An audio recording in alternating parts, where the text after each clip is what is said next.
Part 2, Revolutionizing Your Perspective. Number 1, The Importance of Creating New Ideas. In this chapter, I would like to talk about the importance of the way in which we think. You may have read other religious books in the past and noticed that the majority of them tend to focus on the duality of good and evil, the good heart and the evil heart, good thoughts and evil thoughts, good actions and evil actions, and so forth. Religions all share this propensity for duality, and when they speak of human beings, they divide them into good and bad, with the teaching that when they die, they will go either to heaven or hell. People, particularly those interested in spiritual matters, quickly perceive the difference between good and evil, and so they tend to think in a dualistic way.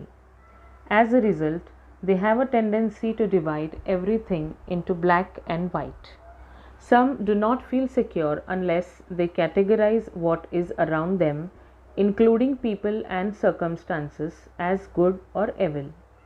Regrettably, when you look at the world in this way, there is the possibility of dismissing things that hold great potential. This is quite a loss. Let us imagine, for example, that beings from outer space come to Earth in their flying saucer and landed in a country in middle of a rainy season. Perhaps they would step out of their spaceship and think to themselves, well, we have come all this way, yet it does nothing but rain on this planet. There is nothing here for us, so let's leave as quickly as possible. Dissatisfied with the planet, they depart without a second thought. They have left no room for possibilities, for discovering Earth's potential or what they could do on it. However, despite the fact that it does at times rain on Earth, there are also days which are beautiful and sunny. The question is whether the beings from outer space are aware of this. If they were to experience a glorious spring day, they would think this planet was not so bad and that it might be a good place to live. But if they arrived on a day when it was pouring with rain and straightway assumed that the planet was not a good place to be, then all further possibilities would end right there. With their preconceived ideas, they would deny all the further potential and fly away in their spacecraft, once again traveling through space, looking for somewhere else to land. This would take a lot more effort. Had they remained on Earth at least a month, the rainy season would have come to an end. But unable to wait that long, they leave to continue traveling through space for many more years. This kind of attitude creates worry unnecessarily. I am using beings from outer space as an example, but I am sure that you do the same thing. If you are married, for instance, have you ever thought that you would be happier if you had married someone else? Answer this honestly. I suppose at least 50% of those who are married think, if only my wife were someone else, or if only I had chosen a different husband. Although I said more than 50%, perhaps the number of people who think like this could easily be 80 or 90% of all couples. They know that they should not think this way, but somewhere in their hearts they feel that if only they could change partners, or if only they had realized earlier what they were getting themselves into, they could have enjoyed a completely different life. They carry on thinking like this for decades, but it does no good whatsoever. Although they may not realize it, their thinking is exactly the same as the beings from outer space who landed on Earth in the middle of rainy season. What is important in this situation is to change your outlook. In other words, adopt a new way of thinking. Always ask yourself if there is some other way of seeing a situation. Another important point is to be willing to make the effort to devise new ways of improving a situation. It is very important to practice doing this. Number two, find a third alternative. The concept of revolutionizing your perspective may sound very difficult, but all it really means is to find a new way of doing things. This framework can be applied to people in all walks of life. Let me tell you how I apply this. Over the last few years, there have been a tremendous increase in number of times I have stood in front of a large audience to speak. At the same time, I have been writing books. Authors generally find it hard to write if they have to leave their writing space often. This is true of all writers for the simple reason that they cannot find the time to devote to writing. To get around this, they will often move to the mountains or travel somewhere so that they can hide or disappear. Then they can apply themselves to their work. Unless they cut down on social obligations, they are unable to write. This, of course, applies as much to me as to anyone else. I was faced with the dilemma of whether to give lectures or to settle down to writing. However, there was another way to look at this situation. That was to ask myself whether these two activities were really at odds with one another or whether they were in fact compatible. Then I realized there was a way to achieve both. You will understand how I manage this situation when I tell you that I often compile a series of lectures and make a book out of them. This book, Invincible Thinking, is based on a series of 4 lectures that I gave. I deliver lectures once every 2 or 3 weeks and speak for approximately an hour and 20 minutes each time. Afterward, these lectures can be collected to make a book. Using this technique, I am able to produce books without having to lock myself away in a room to write. This is one idea for solving the dilemma. You may wonder if all the authors produce books in this way. They do not. The reason is that spoken and written language are not the same. So it is not sufficient just to transcribe a talk and to put it onto paper. Authors like to use a proper written style so that they are quite specific about their choice of adjectives, conjunctions, and closing sentences. As long as they are concerned about this kind of things, they will never be able to transfer the spoken word onto paper, so they will not compile their lectures to create a book. However, there is also a way of letting go, trying to do the best you can with the spoken language and giving up your attachment to the writing style. There is absolutely no reason why a book has to be written in a perfect literary style in the first place, as long as readers are able to learn something from what they read. As long as the contents are transmitted to the reader in an easy to read fashion, surely this is sufficient. With practice, it is quite possible to create a good book in this way, and the only reason people think it is not possible is that they adhere to an excessively literary style. If they are willing to let go of this, there is no reason why public speaking and writing cannot be compatible. Of course, there has to be a certain amount of ingenuity. If a single lecture is to become the chapter of a book, for instance, I have to have enough content to be able to talk for 1.5 hours. Let me explain how I go about ensuring this. As a result of my past training, I am able to read through a book marking a couple of lines from each page with a red pen and memorizing all the passages I have marked. While I do not remember the bulk of the text, the essence of a book stays in my mind to be recalled at will. This is the way my memory works. Having trained myself to do this, I am able to add red lines mentally while I talk. By this I mean that I can tell which parts of my speech people will want to mark in red after it has been transcribed into book form. If there are approximately 2 lines like this on every page, it will become a book worth reading. Quite simply, if there are 2 lines worth remembering on each page, it will make a good book and readers will not feel that they have wasted their time. This skill can be developed with training. This is how I have revolutionized my perspective in my own career. although you are not in the same position as I am and you do not have the same opportunities. This is a philosophy that you also can use in your life. If you look into your heart, do you find two impulses that contradict each other?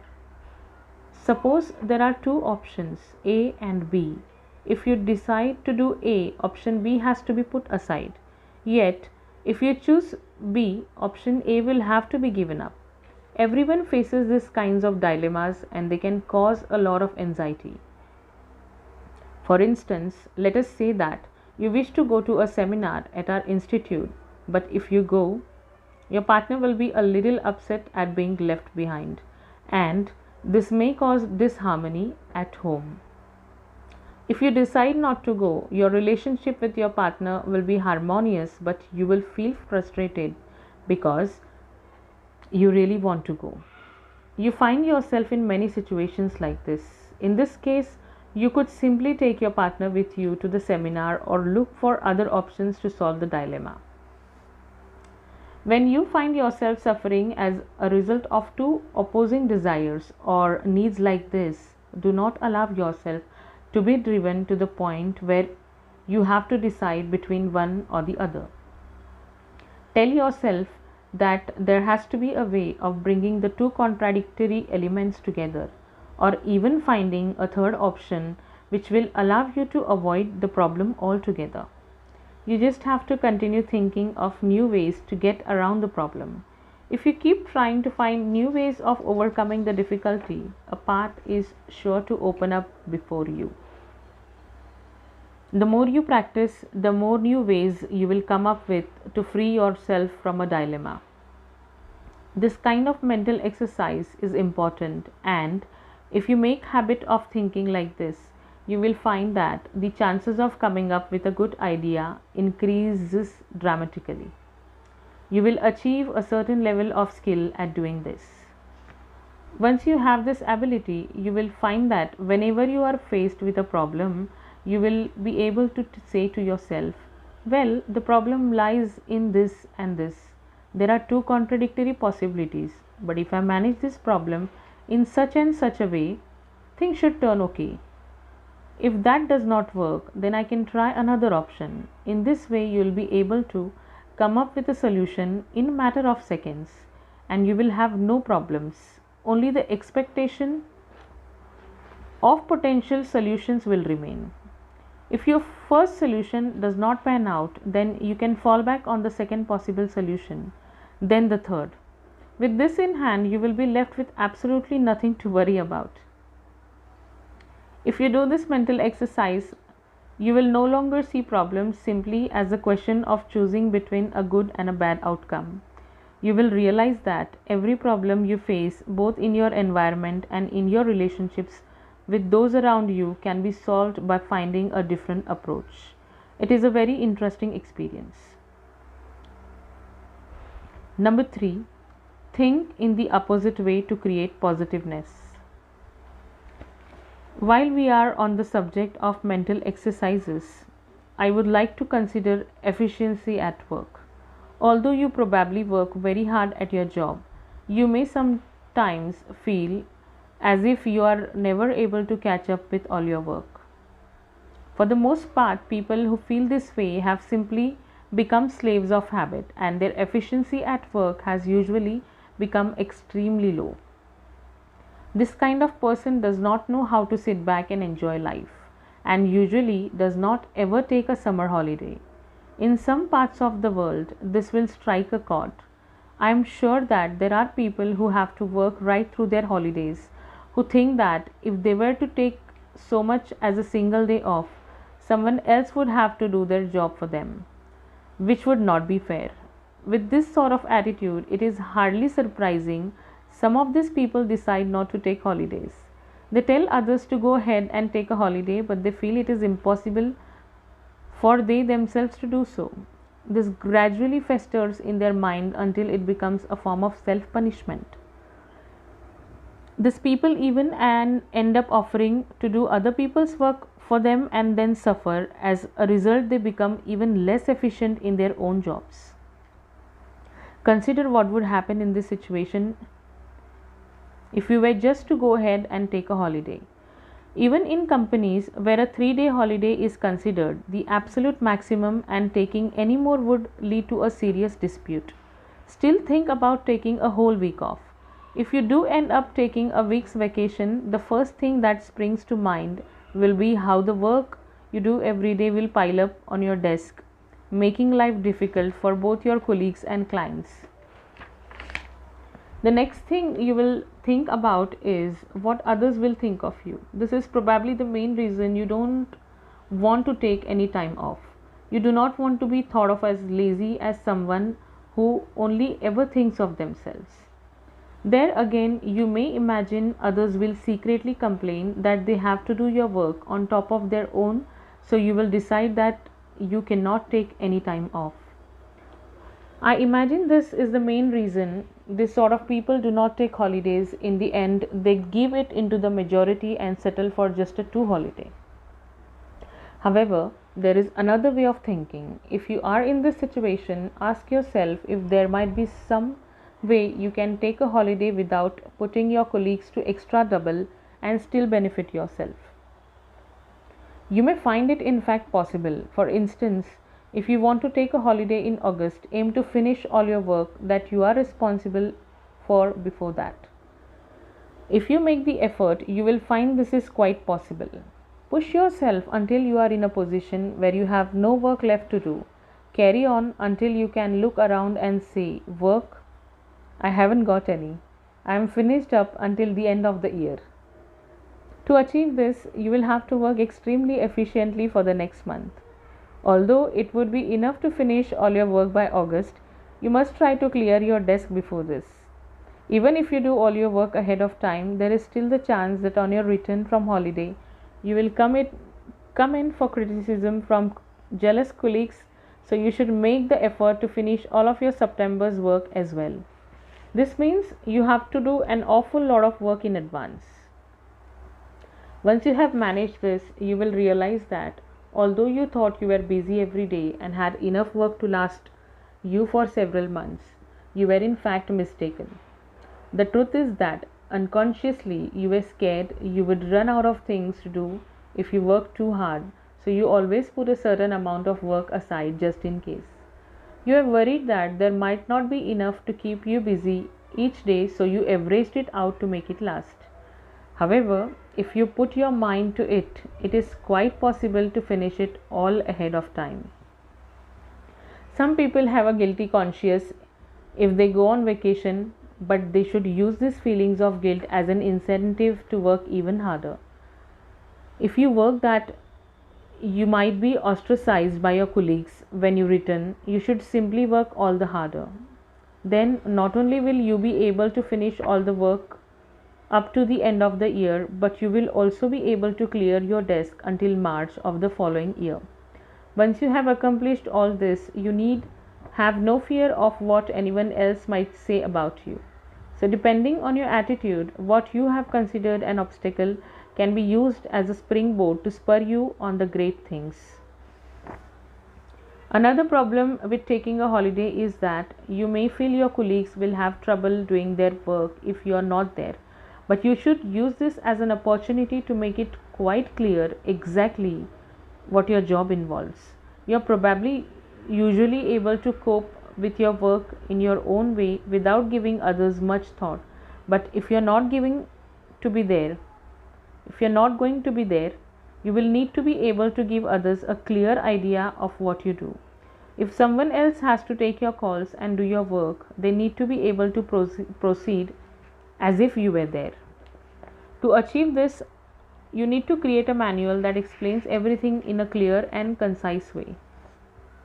Be able to say, "Please manage this situation in this way," so that other people can tell at a glance what they need to do to cover for you. So before you leave for your vacation, list everything and say, "At the moment we have these problems, please go about solving them in this way. If you receive a phone call from so and so, say the following. In this way, everything is clear and you can leave for your holiday." However, if you were not to bother with any of this and just went off on holiday without any preparations, say to your colleagues, "Oh, I'm off from tomorrow. See you." then it is only to be expected that your colleagues would be angry. If they received a phone call from one of your clients demanding as an answer to something you had not informed them about beforehand, you could hardly blame them for bearing grudges later. People would no longer trust you and you would have only yourself to blame. You can see that something which may appear detrimental to your work or irreconcilable with your position can in fact serve you to improve your efficiency or even raise the standard of your work. No matter what field you work in, it always applies. If you work in a store dealing with customer after customer all day, you may think you're too busy and even complain to others about how busy you are. But if you give the matter some thought, you will realize that the really busy periods come in cycles. You may think you are rushed off your feet 12 hours a day, but if you consider this honestly, you will realize that in fact you also enjoyed periods when you do not have much to do. When you realize that there are lulls in your work, you should use your ingenuity and make use of them to do something else. People who work in a cafeteria or a restaurant, for example, may think that they are busy all day, but in actual fact, although they are busy from about noon to 2 o'clock, the next busy period does not begin until around 5 in the evening. In between, there is lull. If they were to rationalize their workload, it might be possible for them to take a break for a couple of hours in the afternoon. Of course, if you suggest this to them, they will tell you that they are busy all afternoon preparing for the evening rush. Perhaps they could prepare for evening in the morning. Again, they will tell you that they are busy in morning preparing for lunchtime, but in actual fact, most of them have never given the matter any thought. They have just accepted that the way they do things is the only way. But if they were to do more at one time, it would leave them free time later in the day. There are many such examples, and I would like you all to think of the ways of getting around difficult situations. In doing so, I would like you to free yourself from your worries one at a time. Number 4, use failure as a springboard. In the course of your life, you will often face moments when you have to make decisions about whether to go forward or backward, take the path to the right or the path to the left. At these times, people who can only respond in a yes-no fashion will find themselves sucked into a whirlpool of despair, and often they become discouraged. Instead of limiting your decision making to a simple yes or no choice, I would like you always to try to find a third option. This is extremely important, and the difference between the lives of those who are able to think in their way and those who are not will be quite marked. The idea of a batting average that is used in baseball cannot be applied exactly to the life, but I can safely say that people who always search for a third option will have at least a third person batting average. Or to use the metaphor of a percentage of wins, those who win 30 to 40% of the time. In other words, people who lose more often than they win will be able to increase their wins by another 30 to 40% through adopting this way of thinking, even if they do not win 100% of the time. Even if they do not win 100% of the time. Although the final results may not be what you were hoping for, your thoughts all through that time will stand you in good stead for the next stage. You may be defeated on that occasion and say to yourself, although I did my best to find a way out by revolutionizing my perspective, things did work out as I would have wished. However, the effort you have made to think all of the possible alternatives is not a complete waste. When you face a different problem in a year, in 2 years, or even in 5 years' time, you will be able to find alternative solutions in another situation. The benefit of this effort is that once you have clarified your thoughts, you will be able to use these ideas next time. To explain revolutionizing your perspective from another angle, it means thinking in a way that turns every situation to your advantage, even failure. It is an attitude where no matter what happens, you can always turn it into an opportunity to take the next step forward. If you experience failure, think of how you can use it as a lever with which to achieve something positive. This is one aspect of putting into practice a revolution in perspective. Think how you can use all the resources within your reach. Nothing is ever wasted. You can make use of every event and situation that occurs in your life. The same applies to people. There are some people you like and some you do not. When you are with someone you like, you feel joyful and happy. When, on the other hand, you meet someone you dislike, they will become your personal tutor because you can make an exhaustive study working out why their personality is so disagreeable to you. It is important to be grateful to have the opportunity to learn more about human nature. Try and find out why they make so many mistakes, why their character so displeases you, why they say such terrible things, or why they have such a pessimistic view of everything.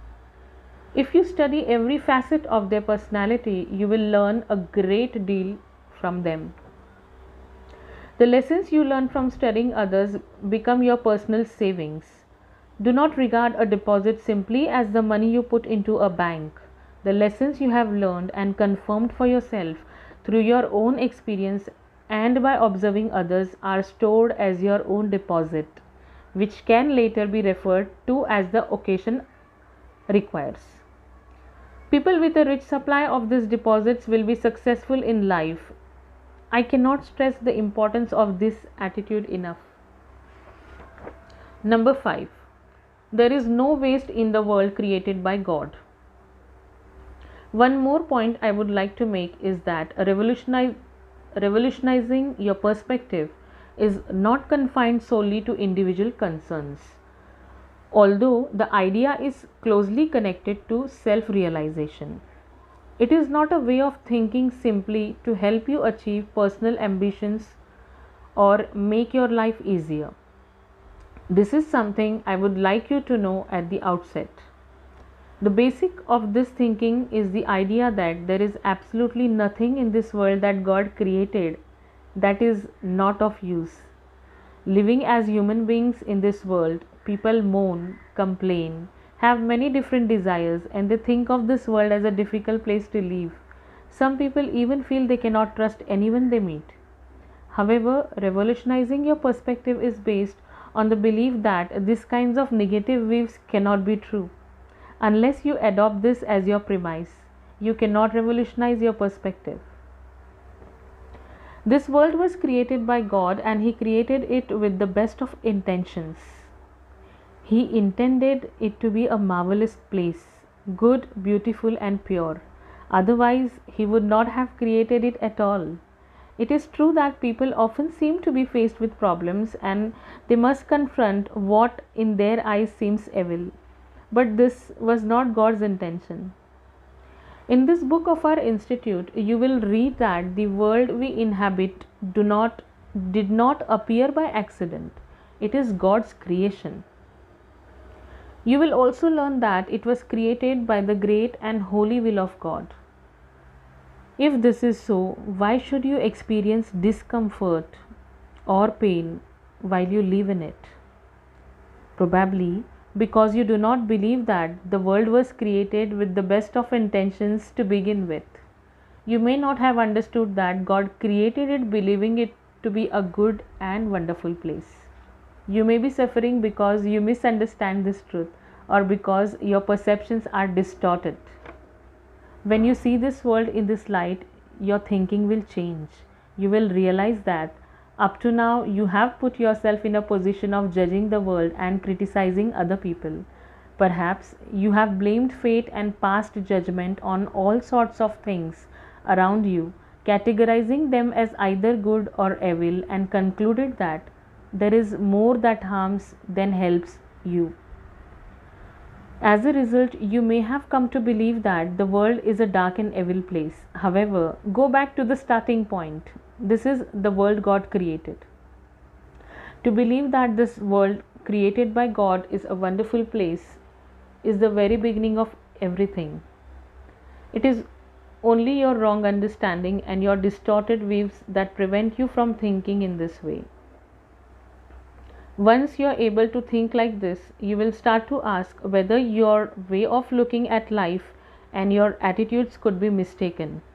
Perhaps you think that other people are not good or that there are a lot of untrustworthy people in this world, but you will start to feel that this kind of thinking is wrong. If the basic premise is that the world has been created on a foundation of goodness, then an attitude of blaming what is around you is mistaken. The main problem lies in incorrect perception of the world that you live in and what you have been given. Everything that exists is here for you as nourishment to enrich your soul. Once you adopt this way of thinking, you will understand that nothing in this world is a waste.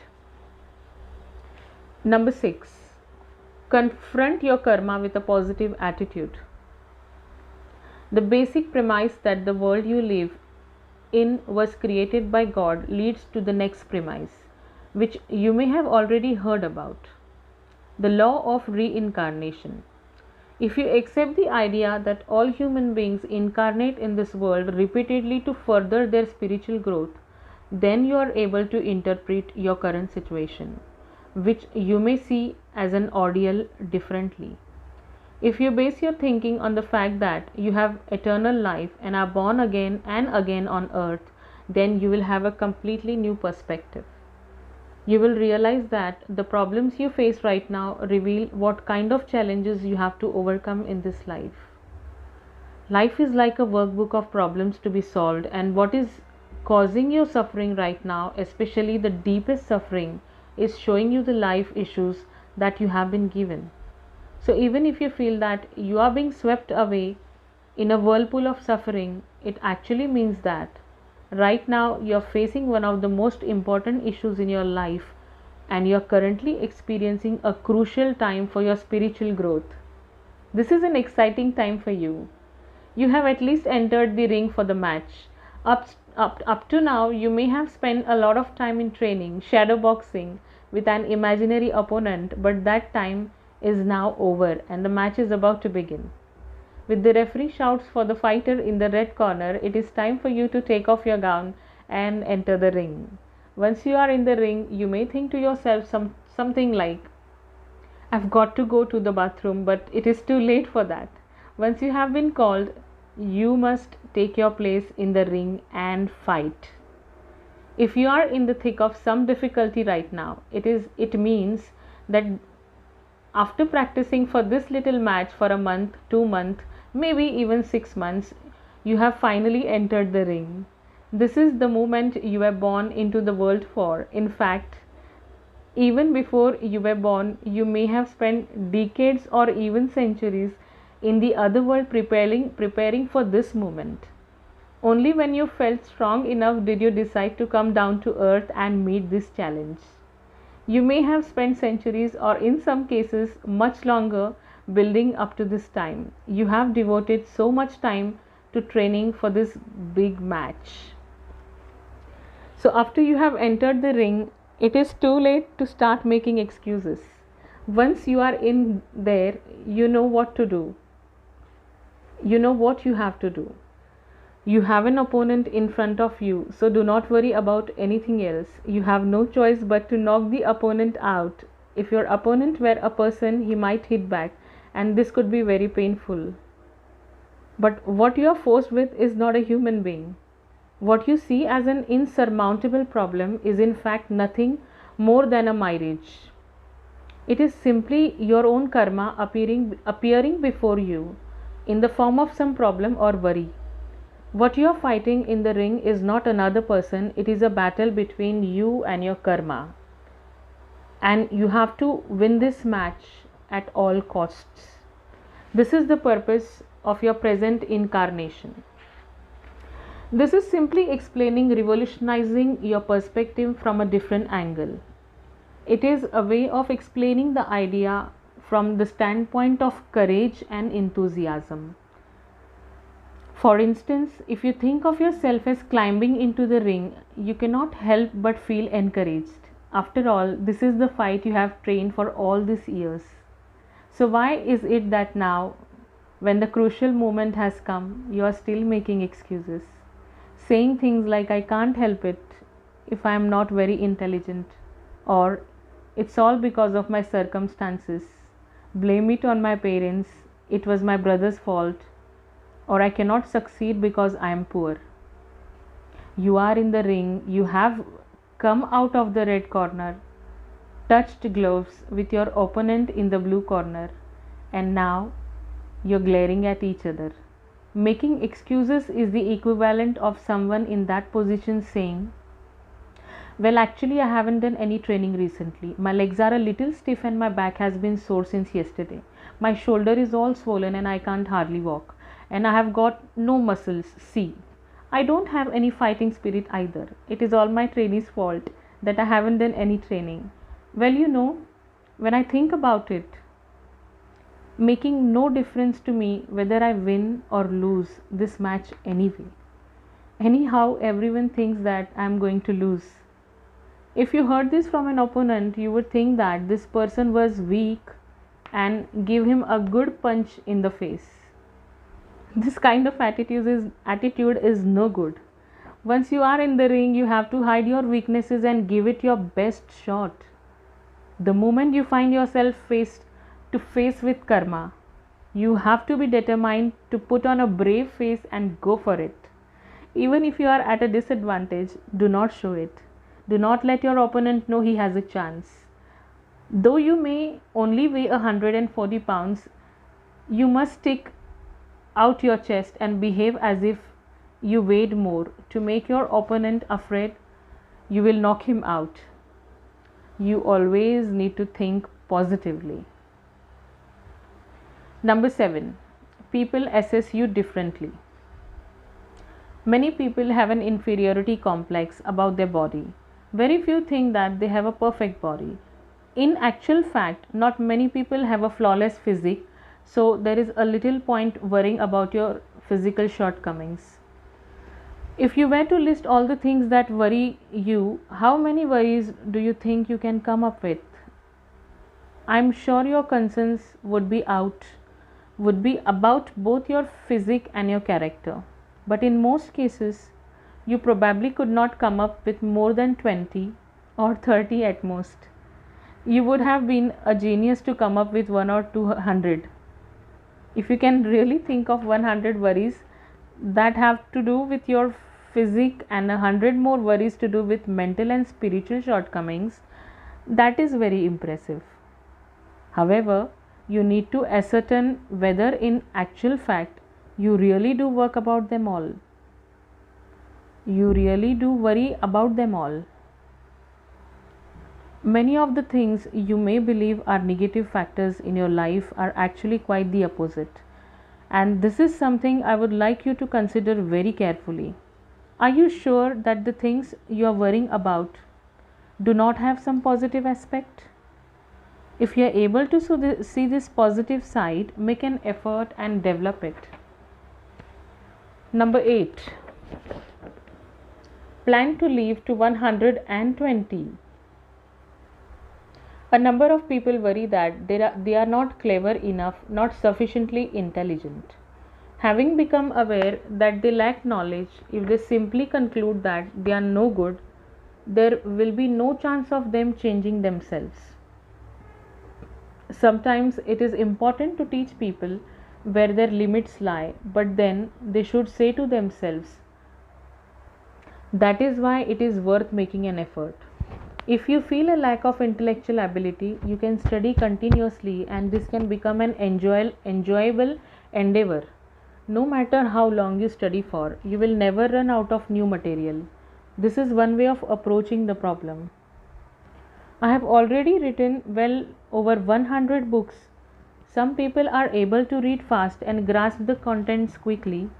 From a different perspective, I feel sorry for them because their enjoyment is over in such a short time. On the other hand, there are people who plan to read all the books over a 10-year period. Those who have a long term plan like this are blessed. Each year, more books are published than they are able to read, so their schedule is always being pushed back and extended. They will have no choice but to live for a very long time to complete the mountain of books before them. This means that they are much more fortunate than those who die early.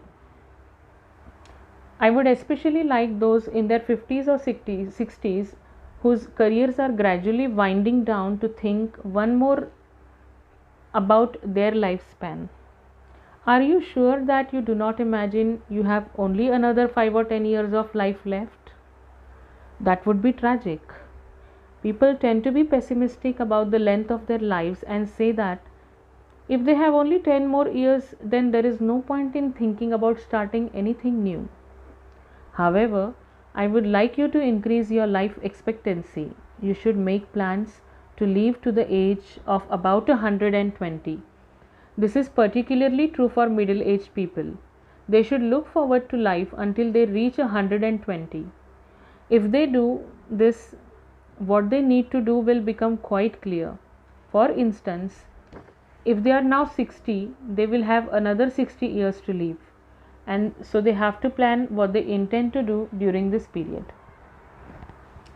Are they content to live without some new purpose in life? If they have another 60 years to live, it is the same as starting out a new life as a baby. In another 10 years, they will be teenagers, then young adults. At about 90, they will enter a phase when they will experience romance in their lives. Then at 100, all kind of things have yet to happen for them, so they need to start thinking about them now. If they should have the misfortune to pass away in their spiritual youth, when they are only 90, what is there to regret? Nothing at all.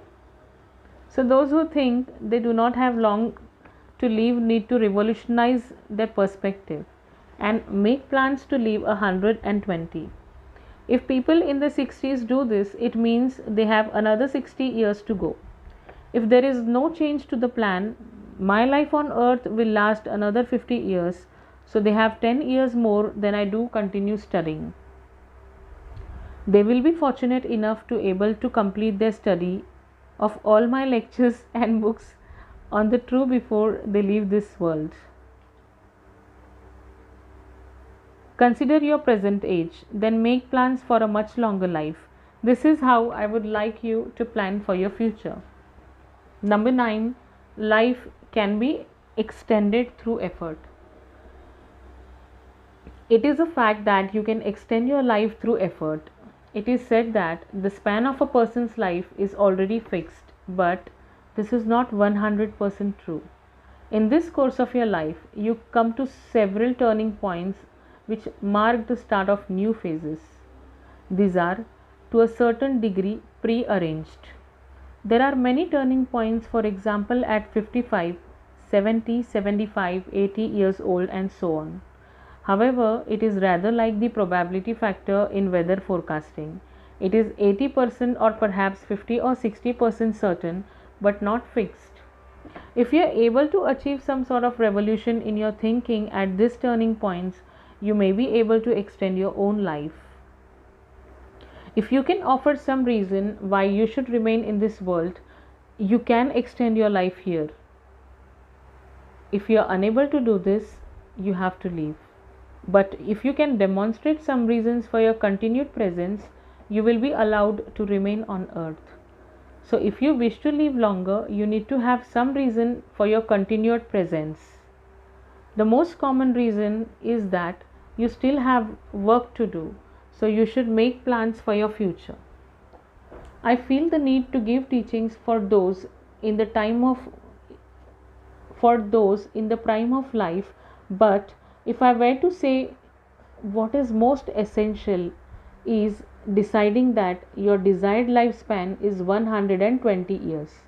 If you decide you are going to live to this age, you will find that most of your worries disappear.